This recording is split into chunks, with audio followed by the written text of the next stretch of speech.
favorite singer was going to hold a concert, and I planned to go with my husband Charles Hanson. He complained that I was too childish and said he had no time to accompany me to such a boring event. I went to the concert alone, but during the fan interaction segment, I saw Charles and his dream girl, Camilla Irving, on the big screen. After the concert, I sought him out to ask what was going on, but Camilla took advantage of the case and pushed me down hard. I was in so much pain that I couldn't get up, but he thought I was just acting and went after Camilla instead. Later, I was taken to the hospital by a good Samaritan, and I lost the 2-month pregnancy. That evening, I saw a tweet from Camilla. Having someone accompany me to a concert is such a joyful thing.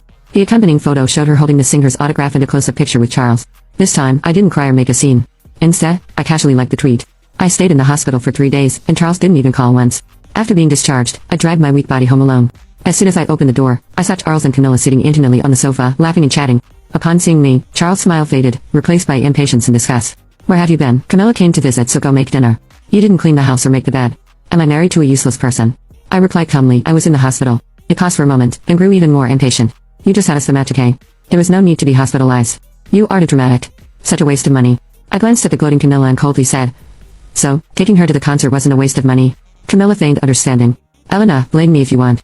I asked Charlie to accompany me to the concert." Charles immediately shielded Camilla with his arm and scolded, "You better not talk like that. Camilla is different from you. She has been working hard here all alone without any friends. I was just accompanying her to a concert. Why are you so angry?" Charles probably forgot that I had also given up everything for him, staying all alone in this city. I momentarily lost focus, and the examination report and medical case slipped from my hands. Camilla quickly grabbed it. After looking it over, she exclaimed, "Oh my, Elena, you had a miscarriage." Charles appeared shaken for a moment, but Camilla continued, "I only lightly pushed you that day. You wouldn't have deliberately forged a fake medical report to frame me, would you?" She turned to look at Charles, her face innocent. "Charlie, I remember you said Elena has a difficult conception constitution. You've been married for 3 years, and she hasn't gotten pregnant. Isn't it too coincidental?" Charles believed Camilla's words and glared at me. "Elena, even if you're jealous, you should have a bottom line. How could you resort to framing Camilla like this? It's disgusting. You should reflect on yourself at home." Saying this, he wrapped his arms around Camilla's slender waist and spoke softly, "Come on, I'll take you out for a nice meal." Then, I saw the tweet that Camilla posted. Charles took her to the most upscale restaurant in the city and even ordered a bottle of red wine worth over 10,000. Charles' so-called waste of money was only aimed at me. I should have felt disappointed and heartbroken, but I didn't. After lying in the hospital for 3 days, all I wanted was to take a shower, change into clean clothes, and sleep well. Charles didn't return until 1 in the morning. He deliberately made a lot of noise, but I ignored him. Finally, he slammed the door and went to the study. This was a precursor to the silent treatment.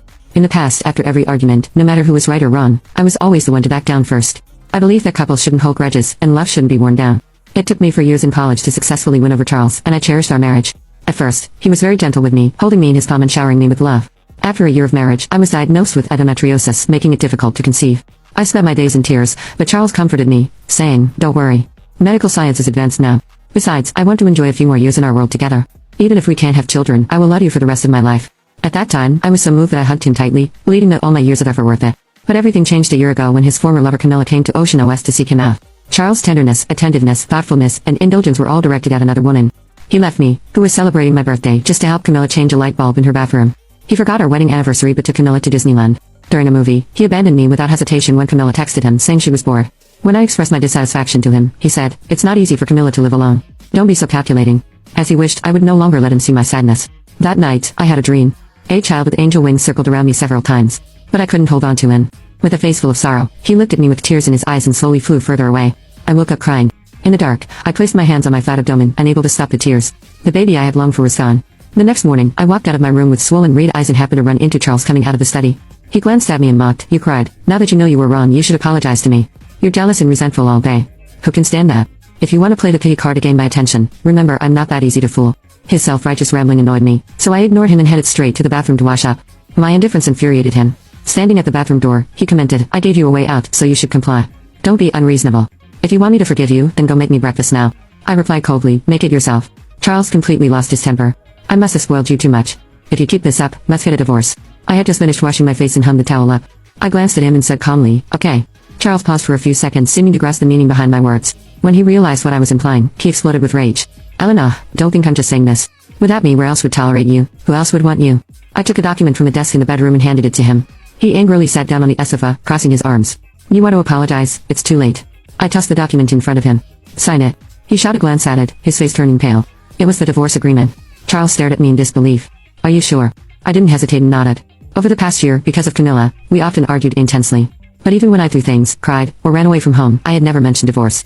I cherished him and still held out hope that he could change his mind and remember our sweet moments. But the reality proved that my repeated concessions only made him worse. A man who had already been tainted was nothing but worthless garbage no matter how much he was clean. The once grand and arrogant Charles was also unwilling to back down when it came to divorce. He picked up the divorce agreement and without even reading it, flipped to the last page and signed his name. Elena, don't regret this. After saying this, he called Camilla right in front of me. Wait for me at home. I'm coming to find you. Watching Charles leave with determination, I felt no inner turmoil. In the afternoon, I received a package sent by my mother.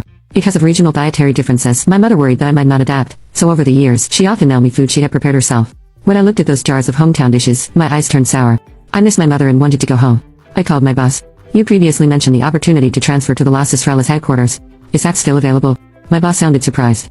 Of course, with your abilities, this opportunity is yours alone. On the fourth day of Charles being absent, I texted him asking when he would take me to file for divorce. He brushed me off, saying, I'll get to it when I have time. I looked at Camilla's tweets. They were together every day, acting like a couple in love. I had no idea when he referred to as having time. I didn't expect Charles to come back that evening with Camilla following him. I was eating dinner, oatmeal paired with the hometown dishes my mother had made. Charles kissed Camilla as if I didn't exist. He said he was going to the room to pack his clothes and told Camilla to wait in him for a while. Camilla obediently nodded. Once Charles entered the bedroom, she began to critique the house's decor as if she were the owner. I don't like the color of this wall. I prefer pink. This sofa isn't soft enough. I want Charlie to replace it. Your wedding photos are so outdated. I plan to go to the Maldives with Charlie to take wedding photos. They will definitely look better than yours. By seeing that I ignored her, she walked over to me, dramatically covering her nose. What are you eating? It smells awful. As she spoke, she picked up the jar containing my hometown dishes, looking disgusted. I stood up and angrily said, give it back to me. But she deliberately let go. The glass jar fell to the ground, shattering and spilling food everywhere. She laughed. Sorry, I didn't hold on tightly.